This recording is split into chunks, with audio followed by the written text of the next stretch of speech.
Hello, Glenn. Hey, Marie-Louise, good to see you. Good to see you too. You are sitting in New York. What's the view like from your window? Oh, I am. I'm in New York State, not New York City, though. Okay. So I have a forest out the window. Some forest inside, as you can see, as well. Yeah. So we're very lucky to be outside the city and have some space around us. Yeah. Well, we are delighted at Craft NI to have you here. August is Craft Month in Northern Ireland, and it's such a strong and successful campaign. Uh, Yet this year, for obvious reasons, the world has stopped. And while we're kind of emerging, blinking into this new normal, we're still trying to find our feet, particularly for craftspeople as well. Um, we're very excited to have you as our guest. I mean, the background that you've got, museum curator, craft, senior scholar, writer. But how would you describe yourself, Glenn? Well, these days I am a writer, really. The world has stopped, as you say, and I'm sure we'll talk about what that's meant for craft. I think it's made it maybe more evident how important craft is in people's lives and really shown a new light on that. But because museums are really having to hit a kind of pause button, a lot of the projects that I've been working on have been pushed off at least until next year. So my curatorial activities have been a little less active, and I've been getting to do a lot of writing. I also have my own interview series that I'm doing with designers and makers. So, through this kind of platform, like what we're doing now, I've been able to stay connected to people despite the distancing. And that's, I'm sitting in Belfast, you're sitting in New York State. There are people all over the world tuned into this. And COVID-19, while terrible and tragic, has also opened up a world of communication. But we're talking about craft. We're talking about people wanting to handle something, to see it, to smell it, to understand the story. How is this strange new world going to impact on craft?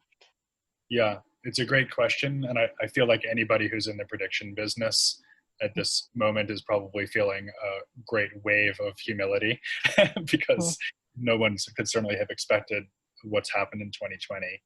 Um, I think for craft, on one level, it really reaffirms the individualism that one associates with craft.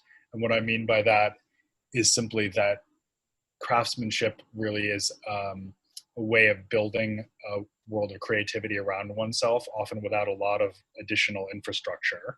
And you think particularly of the needle crafts, embroidery, knitting, sewing, that sort of thing, as uh, something that can be very, very ambitious with almost no expenditure whatsoever, and you'd need very little space to do it either. But even potters, woodworkers, and others that I know who do have facilities at home have been able to really almost be more productive, more creative, more exploratory than ever before. I think what you don't have, of course, is the social framework around craft because, for me, the real importance of it is that it's a way for an individual to position themselves creatively within a community, and that could be the community of other crafts people in that discipline, or it could be their customer and clientele base, it could simply be their town or wherever they live. And that's the part that's obviously been shaken. So, one side of craft has suddenly been boosted and amplified, and you think of people making their sourdough breads or, whatever they're doing, learning new crafts Yeah, perhaps. yeah. But on the other side, the connective aspects of it obviously are really challenged.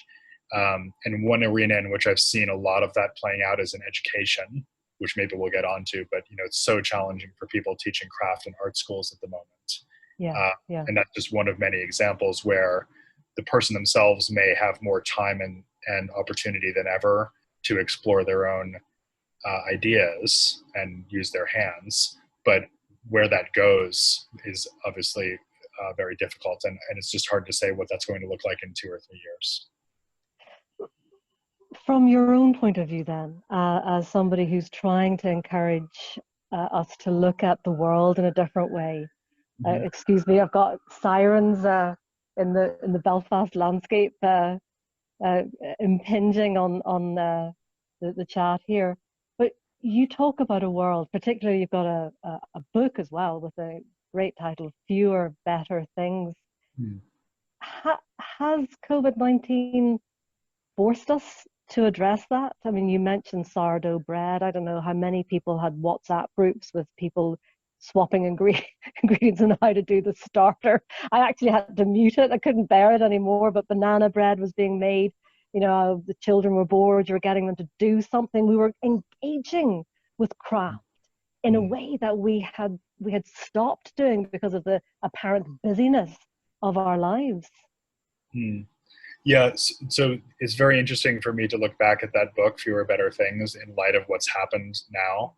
Um, I wouldn't necessarily say that the pandemic has forced people to attend to the material world around them, which is really what that book is about. It's encouraging people simply to pay attention to what's literally underfoot, you know, the chair you're sitting in, the clothes on your body, um, even these machines that we're using to communicate right now, which are real black boxes for many people. People just don't understand how they work or what's in them, what's gone into them in terms of human expertise.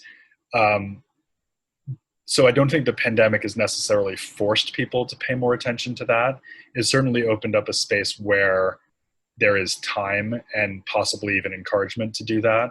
Certainly it's still possible to, you know, spend all your times on the screen and order everything you need from Amazon, which is not where we want to be. But I think to the extent that it has encouraged a discovery of self-sufficiency and also forced people to stay in the same place and, you know, looking at those walls day after day, maybe there is a kind of quieter, more introspective form of discovery and exploration that's different from capering around the world on, you know, ecologically damaging airplanes. And certainly that may have a long-term positive impact, and also a reconnection with the locality. You know, if you are forced to travel in a relatively circumscribed geographical location and, you know, try to figure out a way to be safe while doing that, then maybe that is also another form of discovery that will stick. Again, hard to say, but I think certainly that it's a time where people can reconnect with craft if they wish. It's an exciting time, isn't it, from that point of view? Is this a pivotal moment then in how we appreciate something that is handmade and local and has a story Yeah. against something that is bought, you know, at 3 in the morning on your device in a massive online store? Yeah. I think the word exciting is interesting, and I would agree that it is, but it's exciting in the way that terrifying things are exciting as well, because, you know, it's been said by many people that this whole experience is really like a dress rehearsal for climate change and the disruptions that will bring. And I'm certainly not somebody who thinks that craft is the answer to climate change, because the economies of scale involved in addressing climate change are just not such that handmaking can really solve the problem for us, unfortunately. But it is a part of the solution.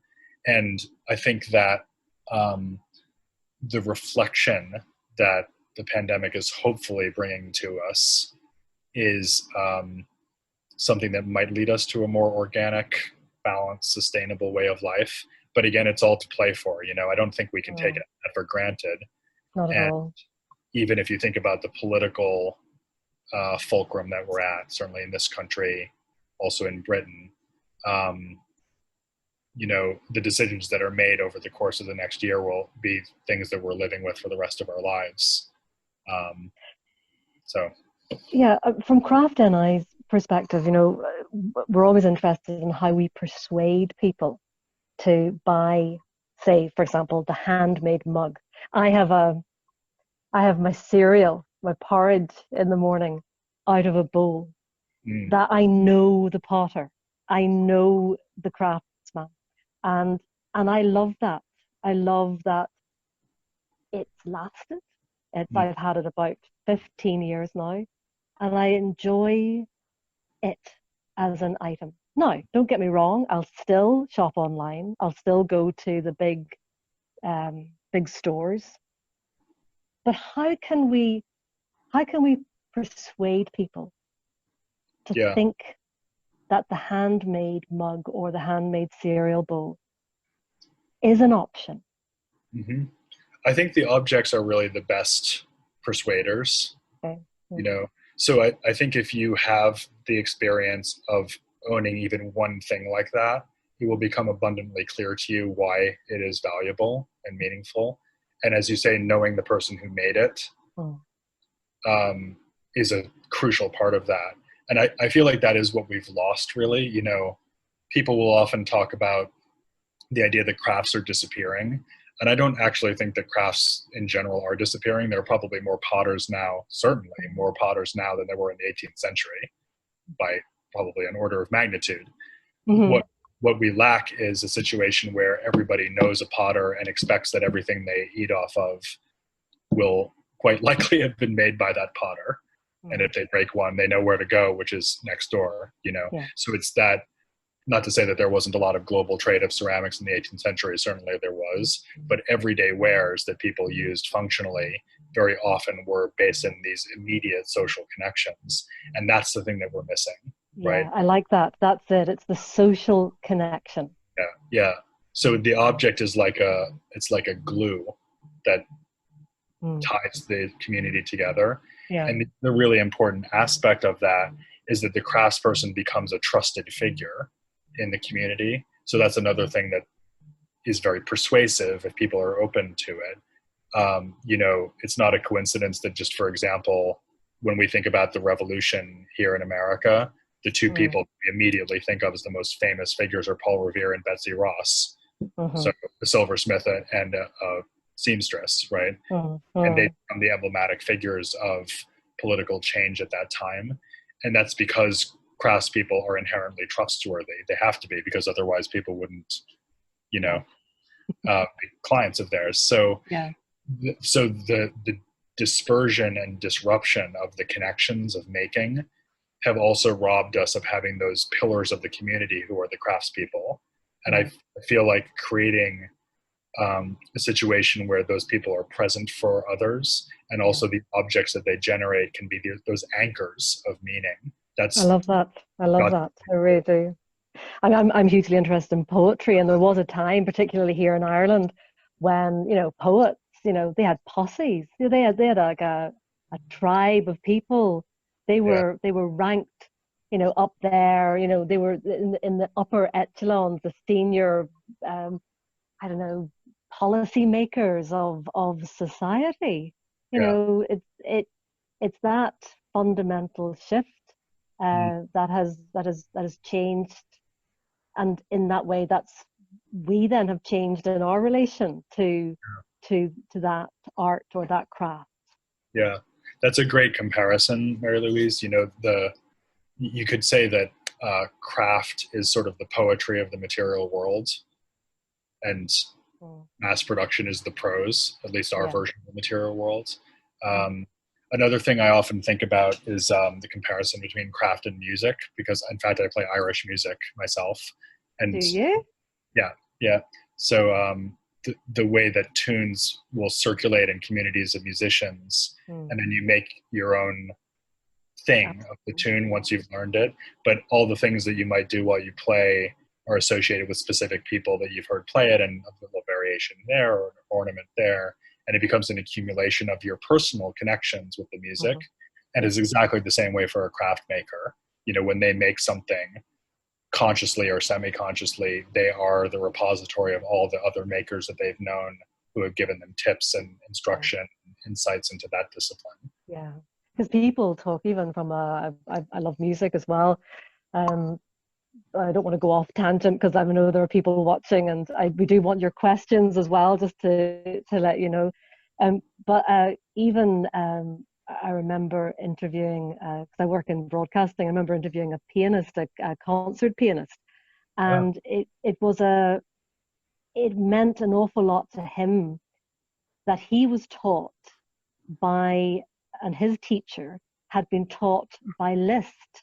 So you've got this direct line, so that you're feeling that, if she's been taught by Liszt, then she has received his style, his nuances, his things that he liked to do or didn't like to do, and so that then becomes part of this classical pianist, his currency now, and he can pass that on. So lineage is incredibly important. That's right. And in Japan, they have a very organized version of that kind of lineage. So the idea of being a living national treasure, which is the colloquial way of putting it, but technically what those people are holders of intangible cultural properties. In other words, they simply have had that intangible knowledge passed down to them, and they may or may not be actually descended from the family. So if you're the 15th Raku Potter, you may literally be the grandchild of the grandchild of the grandchild of the grandchild who founded that lineage, or you might simply be adopted within it. But even outside of a very organized and recognized version of that kind of heritage structure, you can still have the same idea.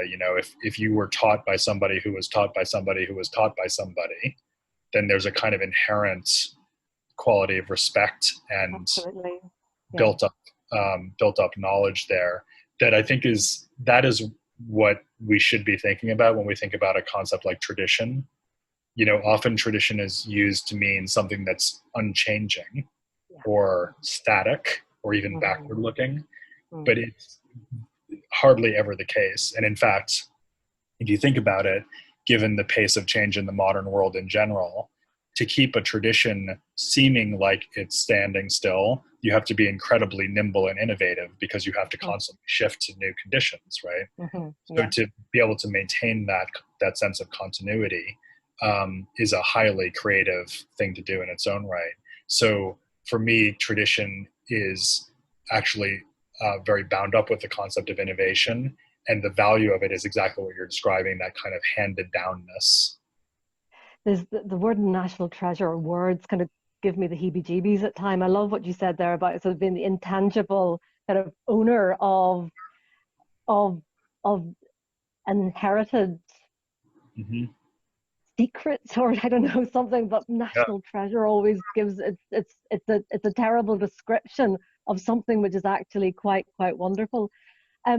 I also want to talk to you as well, because you're sitting in the States now. You've obviously got an interest in Ireland with the music, and your eye is obviously looking beyond North America. What is the interest from the US audiences in UK and Irish crafts and culture? Oh yeah, that's a great question. I think you have to think of the UK and Ireland quite differently there. And when I say Ireland, of course, I mean both Northern Ireland and the Republic of Ireland. I grew up in Boston, which is where I learned to play Irish music, and also spent time in Milwaukee, just north of Chicago, which is another great Irish American center. And so I certainly don't think there's another expatriate community that has more affinity or energy devoted to its ancestral homeland than the Irish American community. So that's quite special, and I've been, very close to it. I do think it's a little more oriented to music and dance and possibly literature, as you earlier said, than it is to crafts, but they're definitely a part of it as well. The story of crystal or Balik porcelain, or again, various textiles. Do you think we could push more? Do you think that's an interesting point from a US point of view, that, would we be pushing the likes of Seamus Heaney and poetry too much, or the high-end brands like Waterford Crystal or Balik pottery? But should we be looking more from a craft NI point of view of pushing the crafts, the great innovative crafts people that we have here? I think I think there is a lot of potential for that, and I think it really comes down to having these exemplary figures and stories to tell. I've been working a lot recently with Joseph Walsh, the furniture designer and maker in Cork, and he's brilliant. And someone like him, over here is received in this extremely enthusiastic way, but it's also complicated, because he's seen simultaneously as a leading figure in international design and also as an exemplar of Irish traditional, know-how, craft, and even the sort of cultural atmosphere of the country. He brings that with him. So that's so rich. I think the story in Britain is a little different because Britain has, I would argue, the most intellectual posture of any craft culture that I've experienced. And I lived in Britain for 8 years. My wife is British, so I have very strong connections there. I was at the Victoria and Albert Museum for that period of time. And I feel like the narratives about craft in relation to fine art and architecture and design, and also the sense that craft is really a field of research as well as a field of traditional knowledge, that's very, very well developed there. And I think that's been, at least in my experience, which leans in somewhat of an academic direction at times, I feel like that's really been what British craft means for Americans. It's a sort of thoughtfulness and a kind of a high intellectual pitch, which is absolutely justified. I think that does exist over there, and in a very deep way. I know you want to talk about education, and I will come on to that. But before we leave the States, obviously post Brexit, there's a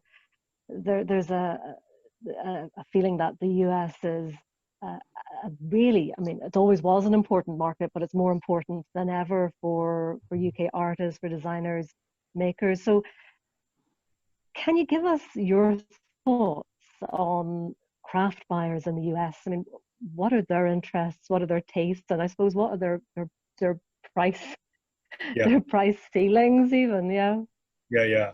I think, there you run headlong into the traditional problem of craft, which is that it tends to be expensive if it's any good. So to the extent that craft is actually a legitimate enterprise rather than a superficial pretense, we now have this term craft washing, which is used to describe things that are actually mass produced but claim to have some kind of artisanal quality. Like greenwashing, pretends to be ecological but isn't really, so craft washing. And I think leaving that kind of nonsense aside, really what you have to think about is building very rigorous venues and channels of communication and presentation that really tell the story of the craftsperson and also communicate the cultural value on both the producer's end and the consumer's end. I think that has to be the way forward. And there have been lots of great examples of that, galleries, museums, design fairs, even online platforms increasingly have been very successful channels for insisting on that kind of rigor and that kind of legitimacy. But I'm a real champion of that, and not trying to play a quantity game or a volume game, but really trying to play a quality game and keeping it focused and really attending to the genuine integrity of the stories that you're telling. But there must be people, whether they're watching this or they've sat and looked at somebody like Joseph's star ascending, and rightly so, but why is it that certain people just punch through? Should there not be a kind of a steady build, a sense that, a directory, this is where people go to find the it sort of seems that we tend to, it happened with Heaney as well with poetry, you get the star breaks through, and then it seems to the other people who are behind him and with him and or her and are part of the gang that has made that aspect, whether it be craft or poetry or music, viable and sustainable, they're kind of forgotten about. So how do other people get that kind of international platform as well? Yeah, well, I think there's two different kinds of viable craft that we need to think about here. So there's the internationally conspicuous, very high profile kind of activity.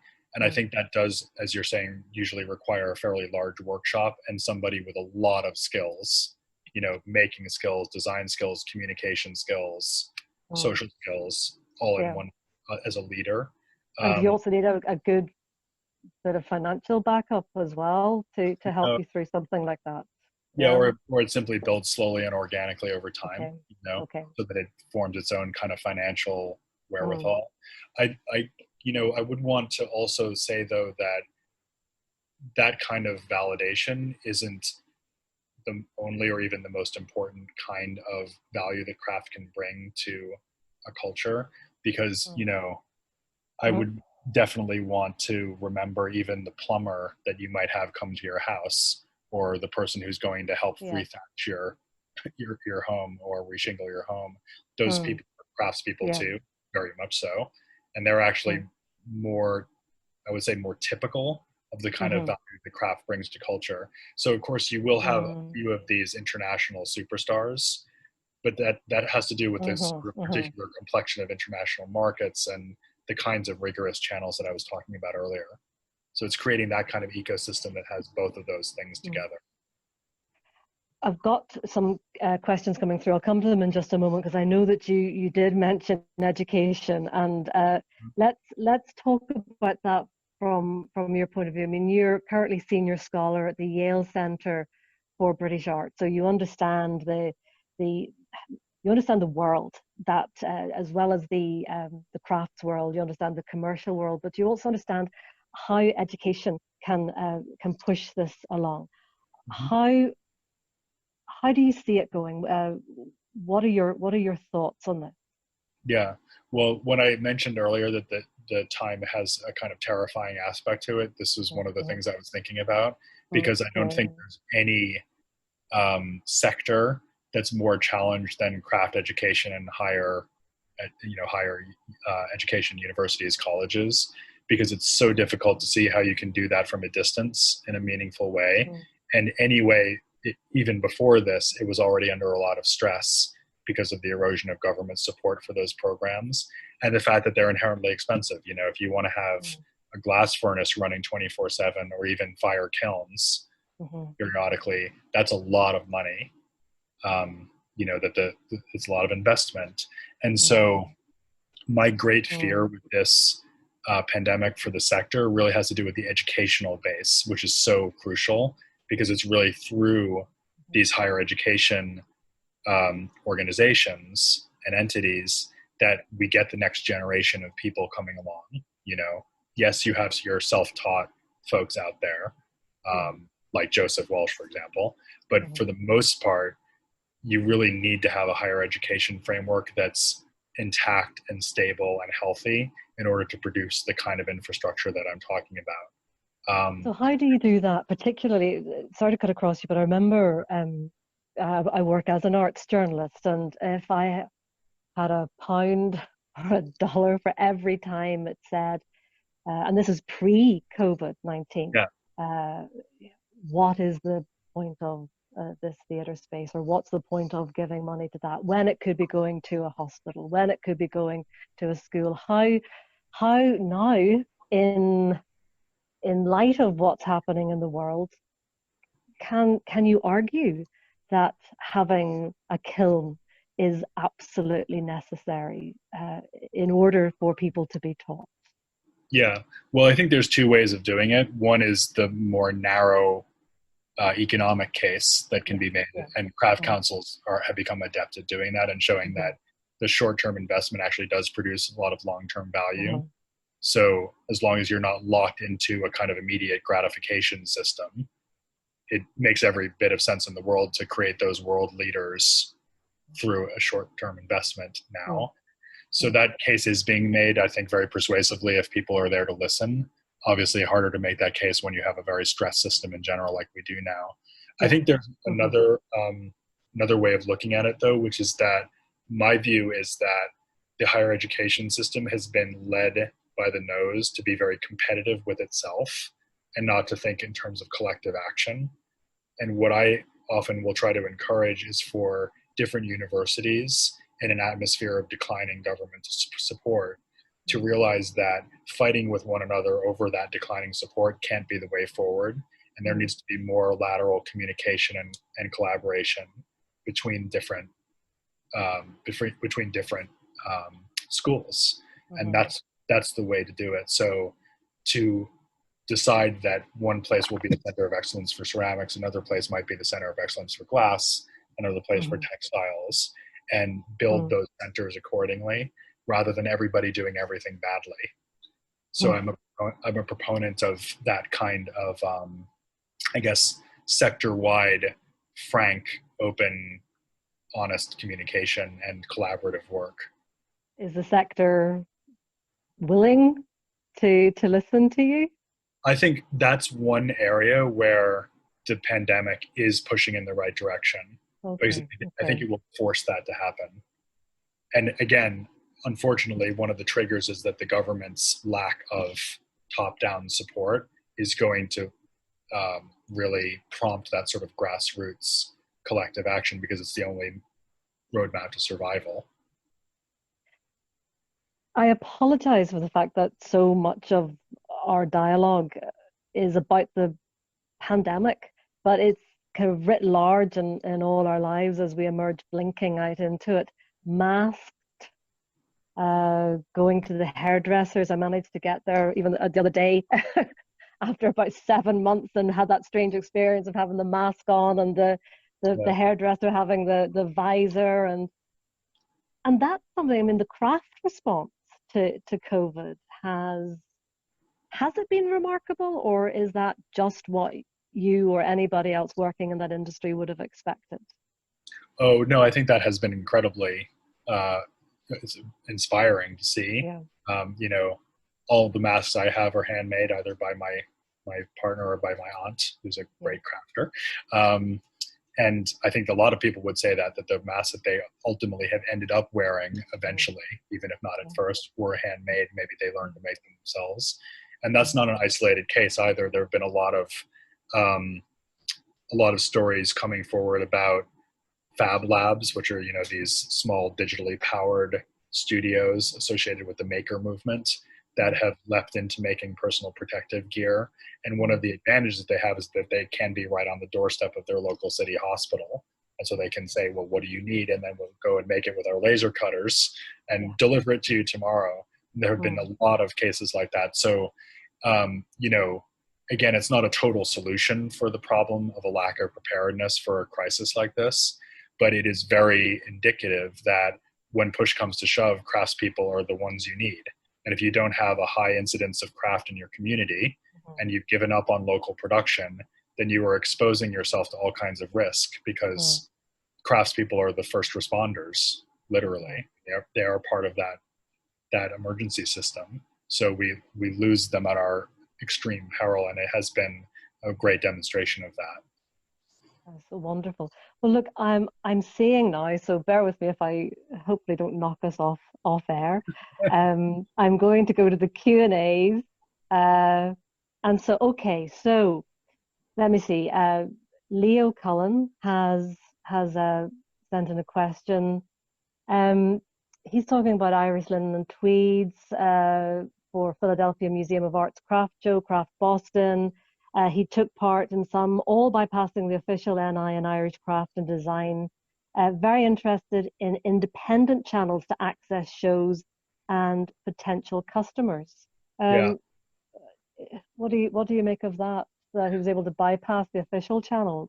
Yeah, well, I think that's one of these both and situations rather than either or. So I would certainly want to uphold the importance of the gatekeeper organizations, partly because you can't really have the kind of rigorous storytelling that I was describing earlier without having gatekeepers to do it. I mean, that's just the way it is. That's why we have curators and why we have support organizations.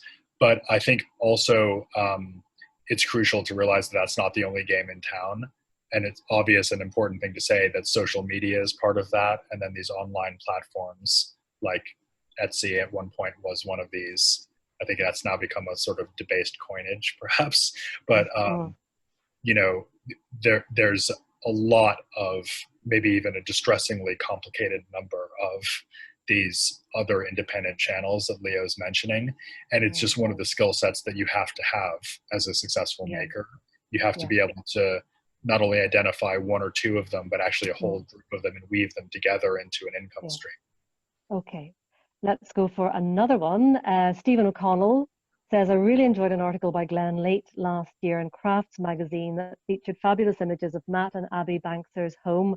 I'd be interested to hear Glenn's thoughts on craft in domestic interior settings. Yeah, it's great that Stephen caught that article in Crafts magazine. And Abby Bangser is a wonderful curator here who runs a fair called Object and Thing, which includes design and craft together. So she, had a lot of advantages in putting together that home, I'll just say.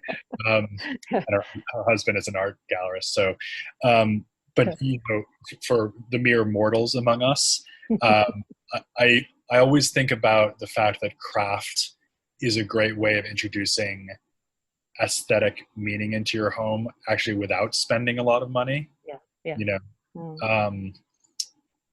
And of course you can get a spectacular object if you have the means to do it, but it's very, very different from art and even from design in some respects, in that the entry point is really, really low.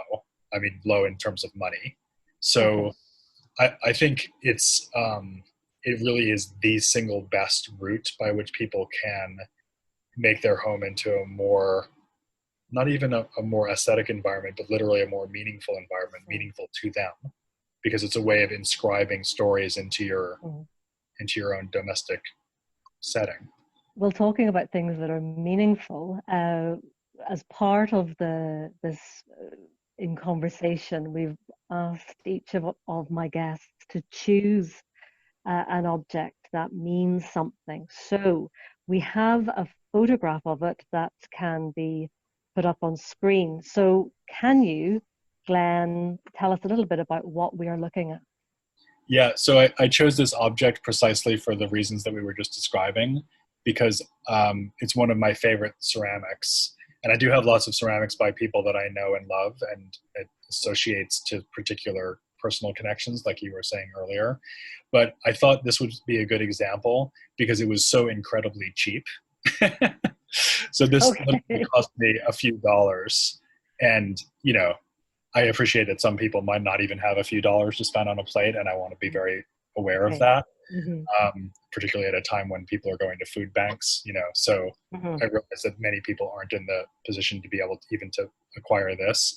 But this is just something that I found through an online seller, and I just think it's so marvelous, particularly to hold, which of course the problem with Zoom is we can't do that, but it's very thickly potted, and it's about, I'll hold it up. So it's this big, maybe 7 inches in diameter.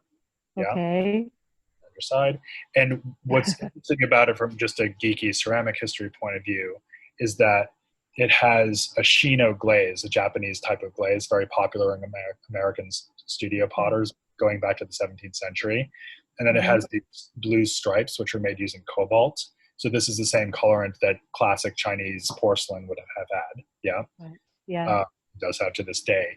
And so it's this very interesting, actually quite unusual combination of the materials that one would associate with one ceramic tradition and also those associated with another. So it's kind of taking a lot of ceramic history and putting it into a small, compact package. And it's also just lovely to hold. It has this very kind of warm, so-called orange peel texture to it. It's just great. I love using it. I use it almost every day. And what do you use it for? I talked about my porridge. What do you use it for? I have a bowl, by the way, that I use every morning that was made by a potter called Warren McKenzie, which I could easily have chosen also. It's a plate, so I put whatever I put on it, right? It could be hard-boiled eggs. It could be, my sandwich. So, and I guess it's also the fact of using it almost every day that makes it meaningful to me.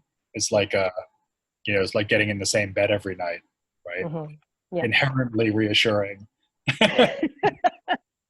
It is. I absolutely understand what you mean. Inherently reassuring. Glenn, it has been an absolute pleasure talking to you. Thank you so much for your time. There's another question coming through. I don't want to. Christopher McHugh. You got me just before I was about to say goodbye. Glenn, do you have any suggestions on how university craft courses can adapt to the current situation of online hybrid teaching. And that's Chris, and he's from Ulster University. Yeah. Yeah, a lot to say about this. I'll try to keep it short. Well, first, again, to recognize the inherent challenge of doing it. However, if we remember that craft is about thinking as well as making, I think this is a great time to invest in the history, and I would even say the theory of craft. And, you know, I've been part of this, but there's a whole generation of writers that's come along in the last 10, 15 years who have given us so many different ways of thinking about the field. So I think that given the hiatus and the fact that many people are going to be disconnected from the making part of what they do, I think is a great time to read. I think it's also a really good time to remember that the distinction between professionals and amateurs is at the end of the day quite arbitrary. And in a funny way, it's kind of turned us all into amateurs again, because we're all just sitting at home, right? And we don't have the expensive facilities that might be at the university. And so thinking about the very basic DNA of creativity and encouraging students to think about what they can make with very little, and that kind of innovation, that sort of, you know, focused right up from the very fundamentals kinds of creativity, I think that's another important thing to do. And it so happens that those two things pair very well together. So what can you make with just what's in your kitchen drawers? And then how ambitious can you be intellectually in the way that you're thinking about the whole project of being a craftsperson? Those two things to me seem like natural counterparts. So if I were in the challenging situation of trying to run a craft course right now, that's the way I would be thinking about it.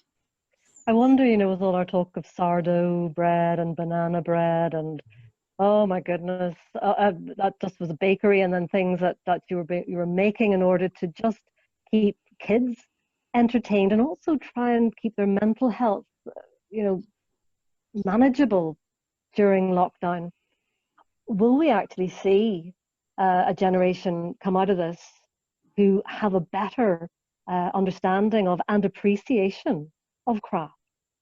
I think so. I think it's very likely. I mean, again, it's all down to parenting styles. I don't have kids myself, but I think, you know, the point that I was just making about what can you make from your kitchen drawers, nobody's better at that than a child, you know, so I think it's also maybe not so much what we're teaching our kids, but what we're learning from them. And of course, kids will be stir crazy right now, and anybody listening tell me know that. But there also will be moments when, you know, not being hooked into a screen, but instead really being encouraged to just make things up as they go along in some kind of material, experimental way, could be a really great way of getting through the time. Final question is come through from Claire Mooney. Claire, thank you. Any recommendations for new writers to have a look at, as Glenn mentioned? And she says, thank you. Oh, so many. I mean, I definitely would recommend checking out Crafts Magazine because they do a great job. Their editors there have been doing a fantastic job there. So they do support new writers.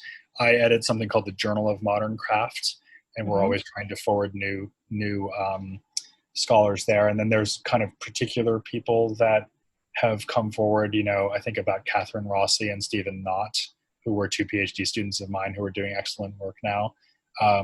But boy, there's so much out there and so much to discover. So, you know, if you're in the right frame of mind, you will find it. But as I say, I would start with a more scholarly approach is the Journal of Modern Craft, and a bit more accessible, maybe Crafts Magazine. Definitely check them out. Glenn, thank you. I mean, the Crafting Conversation series is part of a full program of events coordinated by Craft NI. So do go and look us up online. And hopefully the next time we talk, you can play us a tune as well. What is your instrument? I actually play the Ellen pipes, the Irish pipe pipes. Wow. Yeah. Excellent. And of course, I also play the whistle because it's a very similar set of fingering. So, and you don't have to do as much putting the wind, and I'm sure there's a better description. Anyway, but pipers are a clear example. I'm now pointing at you, a clear example of passing on the tune or the ornamentation or something. That's a really strong link. Glenn, it has been A real, real pleasure. Thank you so much for your time. Same here. It's been a real pleasure to be on. Thanks. Thank you. Goodbye.